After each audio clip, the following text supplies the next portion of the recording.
नमस्कार, स्वागत है आपका। आप देख रहे हैं हर खबर हरियाणा। मैं हूं आपके साथ अनाया शर्मा। शुरुआत करेंगे बुलेटिन के विस्तार से।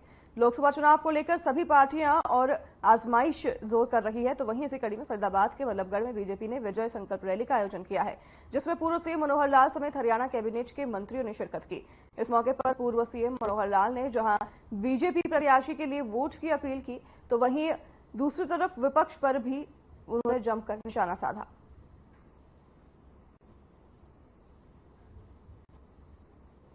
वल्लभगढ़ की तस्वीरें आप देख रहे हैं, जहां पर बीजेपी की विजय संकल्प रैली का आयोजन किया गया। इस दौरान पूर्व मुख्यमंत्री मनोहर लाल मौजूद रहे, तो वहीं काफी संख्या में कार्यकर्तागण भी मौजूद रहे और तमाम वरिष्ठ नेता भी इस दौरान बीजेपी के मौजूद रहे हैं। लगातार बीजेपी लोकसभा चुनाव के मद्देनजर तैयारियां कर रही है और इसी के चलते अब वल्लभगढ़ में भी विजय संकल्प रैली का आयोजन हुआ, जिसमें पूर्व सीएम के साथ कैबिनेट मंत्री भी मौजूद रहे। तो वहीं आपको बता दें कि इस दौरान काफी संख्या में कार्यकर्ता भी मौजूद रहे। वित्त मंत्री जेपी दलाल ने पूर्व मुख्यमंत्री भूपेंद्र सिंह हुड्डा पर निशाना साधा और कहा कि हुड्डा की 10 साल की सरकार से 1.5 गुना ज्यादा नौकरियां मेरिट के आधार पर बीजेपी सरकार में दी गई है। नौकरियों में ठेका प्रथा खत्म की गई है। बीजेपी सरकार ने नीतियां बनाकर काम किया है। तो वहीं नौकरियां देने के मामले में कांग्रेस सरकार के समय से बीजेपी सरकार का समय बेहतर रहा है। उन्होंने राहुल गांधी पर कटाक्ष करते ही कहा कि राहुल गांधी हार के डर से रायबरेली गए हैं। ये लोग दिल्ली में बैठकर राजनीति करते हैं, जितने के बाद ये 5 साल तक अपने क्षेत्र में जाकर जनता को मुंह तक नहीं दिखाते और पूछते भी नहीं हैं।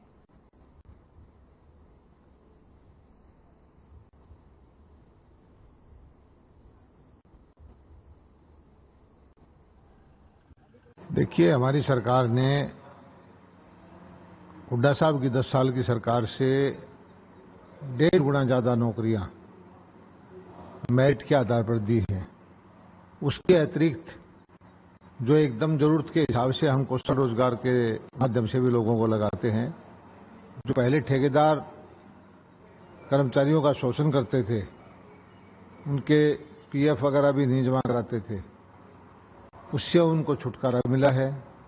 नीतियां बना के हमने काम किया है और नौकरी देने में भारतीय जनता पार्टी की सरकार का समय जो है वो कांग्रेस के टाइम से ज्यादा बेहतर है।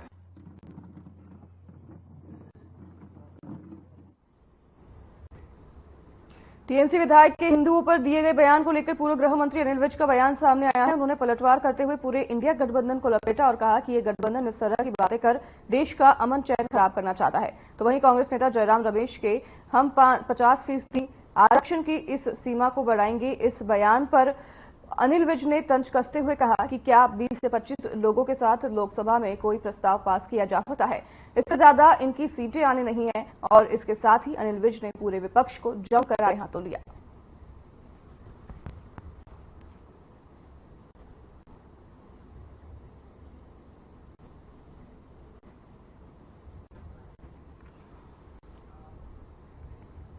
कर्नाटक में कांग्रेस सरकार की तरफ से मुस्लिम समाज को आरक्षण दिए जाने पर बीजेपी के सांसद और रोहतक सीट से बीजेपी प्रत्याशी डॉक्टर अरविंद शर्मा ने कांग्रेस पार्टी पर अपना तीखा हमला बोला है।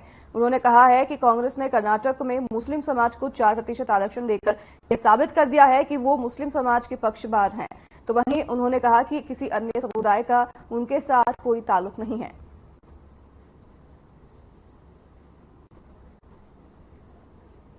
बीजेपी प्रत्याशी ने कांग्रेस पर जमकर निशाना जो बात कर रहे हैं उस पर बीजेपी के प्रत्याशी ने जमकर निशाना साधा, तंज कसा। साथ ही उन्होंने कहा कि कांग्रेस मुस्लिमों की पक्षधर है।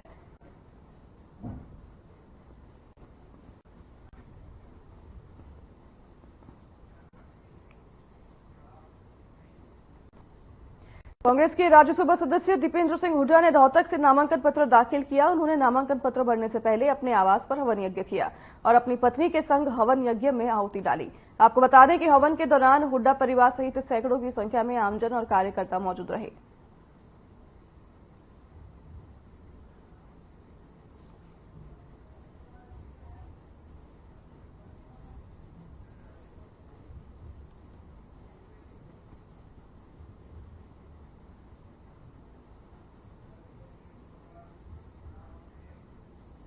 गुरुग्राम से बीजेपी प्रत्याशी राव इंद्रजीत सिंह ने बादशाहपुर विधानसभा का दौरा किया और कई गांव में उनका जोरदार स्वागत किया गया। वहीं इस मौके पर उन्होंने कहा कि गुरुग्राम के लोगों को पिछले 10 सालों में कई बड़ी सौगात मिली है, जिसमें दिल्ली मुंबई एक्सप्रेसवे, द्वारका एक्सप्रेसवे और सोहना एलिवेटेड रोड शामिल है। इस मौके पर राव इंद्रजीत सिंह ने कहा कि आने वाले दिनों में लोगों को कोई बड़ी और सौगात मिलने वाली है, जिसमें 2.5 साल के अंदर जो हमने समय सीमा रखी है उसमें गुरुग्राम से जल्द ही मेट्रो दौड़ेगी।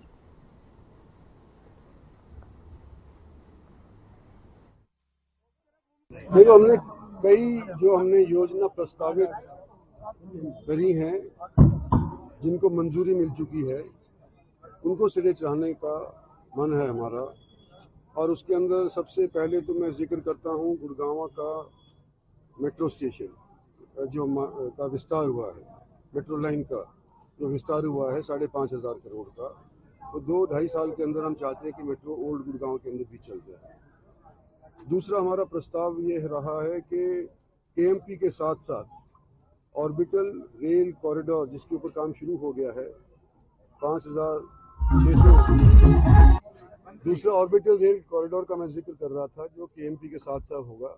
5,600 करोड़ रुपए इसके ऊपर खर्च होंगे और ये केएमपी के साथ साथ घूमेगा और इसके अंदर नई जमीन कोई अधिग्रहण नहीं करी जाएगी। तो मोटी मोटी 2 चीजें तो यही हैं।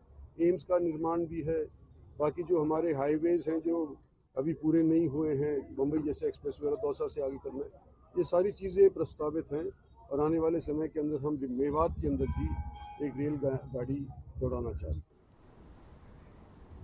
जेजेपी पार्टी से नाराज पार्टी के वरिष्ठ नेता एवं पूर्व में कांग्रेस पार्टी के प्रत्याशी रहे राजबीर संधू ने नारनौद कस्बे में अपने समर्थकों के साथ जेजेपी पार्टी को अलविदा कह दिया है। जल्द ही जनसभा करके बड़ा फैसला लेने की घोषणा भी की गई है। तो वहीं आपको बता दें कि राजबीर संधू ने 2009 में बरवाला हलके से निर्दलीय चुनाव लड़ा था और 2014 में नारनौद हलके से कांग्रेस पार्टी की टिकट पर चुनाव लड़ चुके हैं। उसके बाद जेजेपी पार्टी में शामिल हुए थे।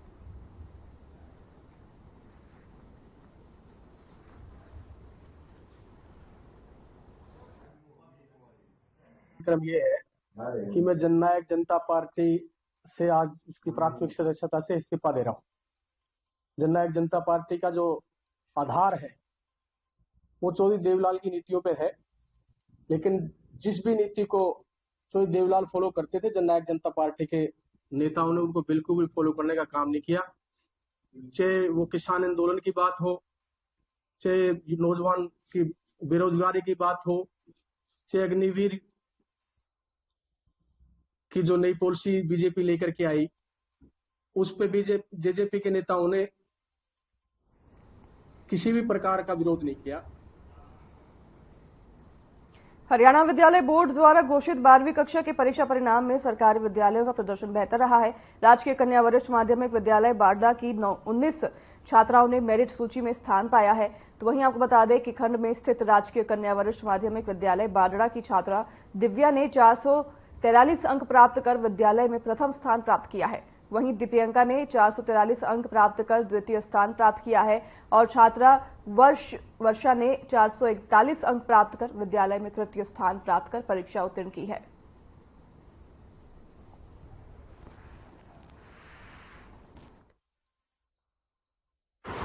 नमस्कार, इस वक्त हैं हम राजकीय कन्या वरिष्ठ माध्यमिक विद्यालय बाडड़ा में और हमें इस साल के जो बोर्ड की परीक्षा परिणाम 12वीं का आया है वो बेहतरीन इस विद्यालय का आया है। तो इस पर हम अधिक चर्चा करेंगे यहाँ के प्राचार्य कर्ण सिंह जी से। तो कर्ण सिंह जी नमस्कार। नमस्कार जी, विनोद कुमार जी। तो ये आप बताइए कि कितने आपके पास छात्र थे और कैसा रिजल्ट रहा है? हमारे पास कुल 90 छात्राओं ने पेपर में उत्तीर्ण हुई हैं और उनमें से 19 छात्राओं ने मेरिट हासिल की, तो जिससे हम अति प्रसन्न हैं और हम आगे भी इसी प्रकार से सभी स्टाफ सदस्य मिलकर एक इकाई के रूप में कार्य करते रहेंगे और आगे भी इससे अच्छा परिणाम लाने का हम प्रयास करते रहेंगे। तो क्या मानना है कि आप किस प्रकार जो 90 विद्यार्थी छात्राएं आपके स्कूल में हैं, ऐसी क्या सुविधाएं हैं कि अधिकतर छात्राएं इतनी बड़ी संख्या में यहाँ शिक्षा ग्रहण कर रही हैं? देखिए, आज के समय को देखते हुए राजकीय कन्या वरिष्ठ माध्यमिक विद्यालय सरकार द्वारा अच्छी सुविधाएं उपलब्ध की जा रही हैं। ये अपने क्षेत्र का एक जाना माना विद्यालय है, तो जिसमें लगभग आसपास के विद्यालयों से अगर तुलना करें तो सबसे अधिक छात्राएं यहाँ उपस्थित हैं। और इसमें आने के पीछे सरकार द्वारा अनेक प्रकार की सुविधाएं दी जा रही हैं, जिसमें सबसे मुख्य तो यही है कि विद्यालय में बहुत ही शिक्षित और अनुभवी स्टाफ है। विद्यालय के अंदर सभी संकाय का जो स्टाफ है वो पूर्ण है। कला संकाय भी है विद्यालय में, आर्ट, विज्ञान और वाणिज्य संकाय भी है। और सरकार ने पिछले स्तर से नई और सुविधाएं भी जोड़ी, जिसमें सभी 9 से 12 के विद्यार्थियों को मुफ्त टैबलेट देकर ऑनलाइन क्लासेज की भी शुरुआत की है। हमारे विद्यालय के अंदर डिजिटल क्लासरूम, पुस्तकालय, सुसज्जित पुस्तकालय उपस्थित है, अच्छा कंप्यूटर रूम है, कंप्यूटर लैब उपस्थित है, जिससे विद्यार्थी कंप्यूटर की भी शिक्षा ग्रहण कर सकते हैं। और इसके साथ साथ खेल का मैदान है। 1 से 8 तक के जो विद्यार्थी हैं उनको निःशुल्क शिक्षा दी जाती है, जिसमें पुस्तकें, ड्रेस और अन्य सुविधाएं भी उनको शामिल हैं। बाहर से आने वाले बच्चों को जो 2 किलोमीटर से अधिक से दूरी से आते हैं, उन बच्चों को सरकार साइकिल सुविधा भी मुहैया करवाती है। इसी प्रकार जो कमजोर बच्चे रहते हैं हमारे विद्यालय के अंदर, अगर किसी विषय में या किसी टॉपिक में वो कमजोर रहते हैं, तो हमारे विद्यालय का स्टाफ एक्स्ट्रा कक्षाएं लेकर भी उनको बराबर लेके आने का प्रयास करता है। समय समय पर विद्यालय के अंदर स्वास्थ्य जांच भी होती रहती है और विद्यालय के अंदर इसी प्रकार अनेक सभी जो अन्य विद्यालयों में सुविधाएं नहीं है वो हमारे विद्यालय में उपलब्ध हैं। जैसे आपने बताया कि अन्य विद्यालयों में तो आज प्राइवेट स्कूलों की बहुत होड़ लगी हुई है, बड़े बड़े स्कूल खड़े कर रखे हैं। अभिभावक भी चाहते हैं कि मेरा बच्चा प्राइवेट स्कूल में जा। इसके बावजूद आप ये दावा कैसे करते हैं कि हम प्राइवेट स्कूल से भी बेहतर शिक्षा दे रहे हैं? देखिए, हम जो हमारे पास विद्यार्थी आ रहे हैं और जो नहीं आ रहे हैं, हम उनसे भी आग्रह करते हैं कि आप प्राइवेट जो हैं वहाँ अगर आपकी जेब अलाउ नहीं कर रही है और किसी भी कारण से वहाँ आप न लूटें, आप हमारे पास आएँ। जो विद्यार्थी आ रहे हैं हम उनको निरंतर रिमीडियल क्लासेज के द्वारा, ऑनलाइन क्लासेज के द्वारा और डिजिटल बोर्ड के माध्यम से अच्छी तैयारी करवा रहे हैं, तो जिससे हमें लगता है कि हम अन्य विद्यालयों की तुलना में बेहतर परिणाम दे रहे हैं। तो ये थे हमारे साथ राजकीय कन्या वरिष्ठ माध्यमिक विद्यालय के प्राचार्य श्री कर्ण सिंह जी, और इन्होंने बताया कि 90 छात्राओं में से 19 छात्राओं ने मेरिट में स्थान हासिल किया है और परीक्षा परिणाम बहुत ही इनका शानदार रहा है, पीछे भी शानदार रहा था। तो इन पर हम सभी विद्यार्थियों को इनकी तरफ से शुभकामनाएं देते हैं। कैमरामैन के साथ मैं विनोद, हर खबर हरियाणा से। मैं फेस्ट आने पर बहुत खुशी महसूस कर रही हूँ और फेस्ट इसीलिए आई हूँ क्योंकि मुझे बहुत अच्छे टीचर भी उपलब्ध थे, टीचर्स ने बहुत अच्छा पढ़ाया, इसीलिए मैं फेस्ट आने के लिए योग्य हुई हूँ। सर, मैं कॉमर्स से पढ़ी हूँ तो मैं आगे सीए करना चाहती हूँ, सीए ही बनना चाहती हूँ। सीए फाउंडेशन में अभी मैंने एडमिशन लिया है। सर, मैं ऐसे ही कहना चाहूँगी कि अच्छा पढ़े, टीचर्स बहुत ज़्यादा सपोर्ट करते हैं बच्चों को और अपनी अच्छे से परफॉर्म करें। यानी अंबाला कैंट में दिल्ली अमृतसर नेशनल हाईवे पर ट्रक सड़क हादसे का शिकार हो गए हैं। आपको बता दें कि आवारा जानवर को बचाने के चलते ट्रक नले में जा गिरी और राहत की बात यह रही कि चालक ने खिड़की का शीशा खोलकर अपनी जान बचाई।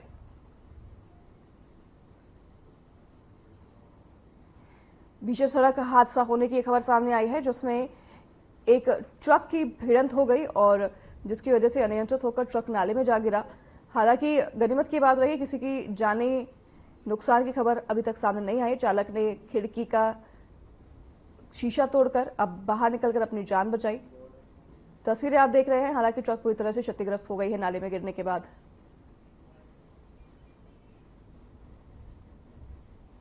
ये रात को 2 से 3 बजे के बीच में बजे हैं और ये गुड़गांव से तेपला पंजाब में जा रहा था। ट्रक के अंदर कितने बंदे बैठे हुए थे? अकेला ड्राइवर ही था। तो कोई नुकसान, जान माल का कोई नुकसान? नहीं, कोई नुकसान नहीं, बचाव हो गया, ड्राइवर सेफ है। सर इस ट्रक के अंदर क्या था? कोरियर का सामान था इसमें। तो यहाँ पे कोई किसी को चोटें लगी हैं? कोई नहीं, किसी को कोई चोट। क्या कारण था जो ट्रक पलटा? ड्राइवर का कहने के अनुसार कोई आवारा पशु आ गया था उसके आगे, उसको बचाते हुए गाड़ी अनकंट्रोल होगी और नीचे जा। ये अम्बाला के फ्लाईओवर के पास में मतलब ड्राइवर साइड में था सांड, उसे बचाव करने के लिए गाड़ी सीधी चली गई है सीन। ये गाड़ी कितने बजे पलटी है? वह ऐसे गई है कोई 2:30 बजे या 3 बजे गई। तो ये आप कैसे निकले उसमें से? मैं तो नीचे जाके अपना शीशा खोला है, तोड़ा है, तोड़ के तब निकल के आया हूँ। तो चोट वोटे तो नहीं? मेरे कुछ चोट नहीं है, चोट यही है जो शीशा लग गया बस थोड़ा सा। क्या सामान था ट्रक के अंदर? पता नहीं है क्या कोरियर है क्या है चीज है। कोरियर का सामान था? हाँ, इसमें जानकारी क्या है। हरियाणा सूचना और जनसंपर्क विभाग में तबादले किए गए हैं। जॉइंट डायरेक्टर RS सांगवान को दिल्ली हरियाणा भवन में नियुक्त किया गया है। जॉइंट डायरेक्टर राज सिंह कादियान को चंडीगढ़ मुख्यालय के साथ ही गुरुग्राम NCR का अतिरिक्त कार्यभार सौंपा गया है। इसके अलावा 20 जनसंपर्क अधिकारियों के भी तबादले किए गए हैं।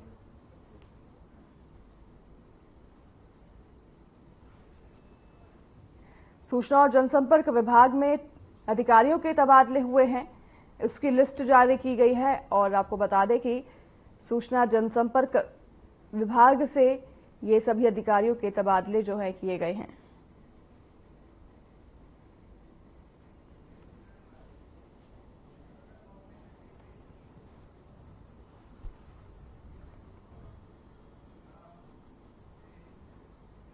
यमुनानगर के प्रतापनगर इलाके में 2 छात्रों की नहर में डूबने से मौत हो गई। बता दें कि छात्रों का अभी रिजल्ट आया था, इसी की खुशी मनाने के लिए उन्होंने पहले शराब पी और फिर नहर में उतर गए, लेकिन पानी की गहराई ज्यादा होने की वजह से वो वापस नहीं लौट पाए और दोनों छात्रों के शवों को बाहर निकालकर पोस्टमार्टम के लिए यमुनानगर के सिविल अस्पताल फिलहाल पुलिस ने भेज दिया है।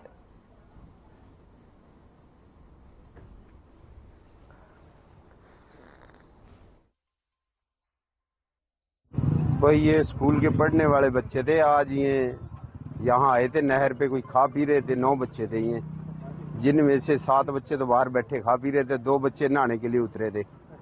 जब ये नहाने उतरे तो ऊपर से अचानक पानी आ गया, उस पानी के बच्चों को पता नहीं लगा और उस पानी डूब गए। अब गोताखोर मंगवाए हैं उन्होंने, डेड बॉडी दोनों बच्चों के बाहर काट दिए। ये +2 के बच्चे थे। क्या पोस्टमार्टम कराया जाएगा? हाँ जी, अब पोस्टमार्टम कराया जाएगा। उम्र कितनी होगी दोनों बच्चों? 17 साल है जी, लगभग 17 साल। नहाने के लिए नहीं उतरे? 2 बच्चे दोनों नहाने के लिए गए थे। हम तो खेत में चले गए थे बूस्ट ढोने के लिए, हम तो घर ही नहीं थे जी। पर बाकी यूँ कह रहा था, रात में उससे ड्रेस दिलवाया पाया जी। वो कह रहा था भी ऐसा है, मैंने ड्रेस लेनी, मैं चल दिलवा दे दी। मैंने दुआ का रात 8:30 बजे गए जी हम घर हैदराबाद से। स्कूल में आना था उसने, और तो कोई प्रॉब्लम नहीं थी जी।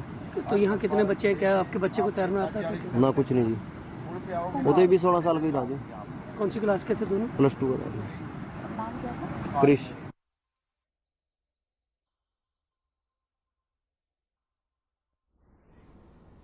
कुरुक्षेत्र पुलिस ने व्यापारी से फिरौती मांगने व फिरौती का पैसा न देने पर घर में घुसकर परिजनों पर जानलेवा हमला करके व्यापारी के भाई की हत्या करने वाले 3 आरोपियों को गिरफ्तार किया है। आपको बता दें कि फिरौती न देने पर आरोपियों ने व्यापारी के भाई की हत्या कर दी थी, जहां इलाज के दौरान 2 मई की रात उनकी मौत हो गई थी।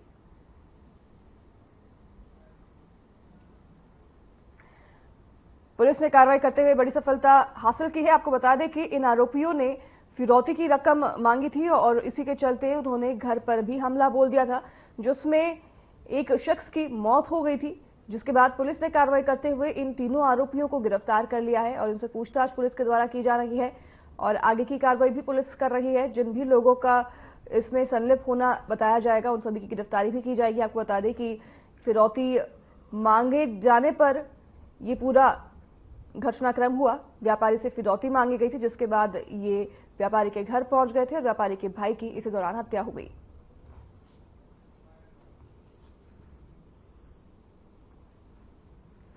27/4/2024 की रात को पेहवा के व्यापारी सुमित बंसल से फिरौती मांगी गई।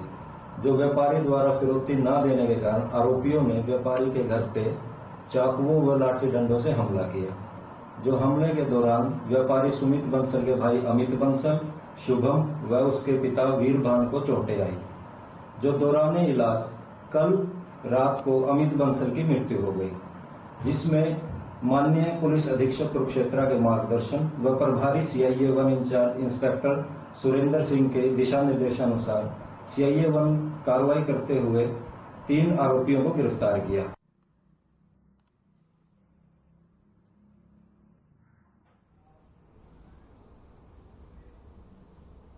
खबर नानौद से है, जहां धर्मशाला में इंटक द्वारा स्थापना दिवस मनाया गया, जिसमें भवन निर्माण से संबंधित मजदूरों ने भाग लिया। इस मौके पर जिला और प्रदेश के इंटक के नेता मौजूद रहे।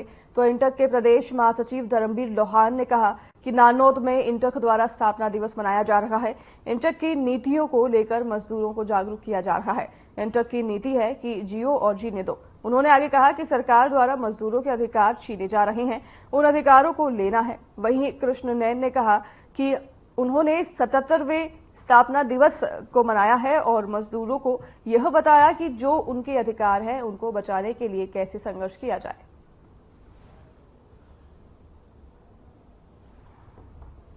मैं हरियाणा का जनरल सेक्रेटरी हूँ स्टेट का, और INBCWF का ऑल इंडिया का वाइस प्रेसिडेंट भी हूँ।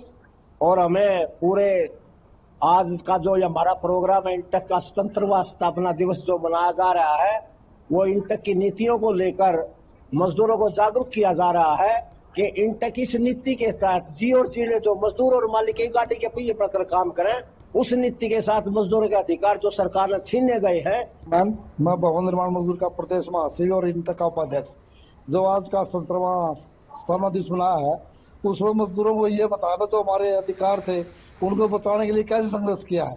जो जब से इंटक बनी है मजदूरों की लड़ाई लड़ती है और उसको जो संविधान बचाने के लिए, जो मजदूरों के अधिकार बचाने के लिए जो ये सरकार खत्म करने जा रही है, चाहे वो मजदूरों का 44 संरक्षण हो, चाहे जो हमारे निर्माण मजदूर है उनकी समस्या है जो प्रतिदिन हमने आपने देखा होगा लॉकडाउन में इतने प्रदर्शन करे होने के बाद भी सरकार नहीं मानी।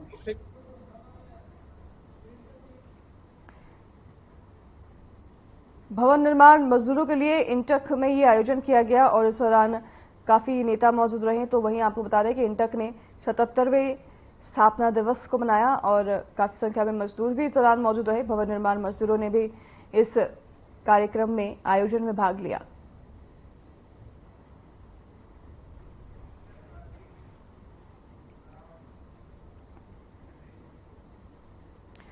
सोनीपत में देश के प्रतिष्ठित फूड टेक्नोलॉजी संस्थान राष्ट्रीय खाद्य प्रौद्योगिकी उद्यमिता और प्रबंधन संस्थान निफ्टेम कुंडली में कार्निवल एडिशिया का आयोजन हुआ और इस महोत्सव का उद्देश्य छात्रों में पढ़ाई और शोध के साथ साथ कला, संस्कृति और खेलों का सामंजस्य स्थापित करना है। वहीं उद्घाटन समारोह के अवसर पर निफ्टम के निदेशक डॉक्टर हरिंदर सिंह ओबेरॉय ने कहा कि निफ्टम को IIT और MIT जैसे संस्थानों की तरह एक शैक्षिक गुणवत्ता केंद्र में परिवर्तित करना है।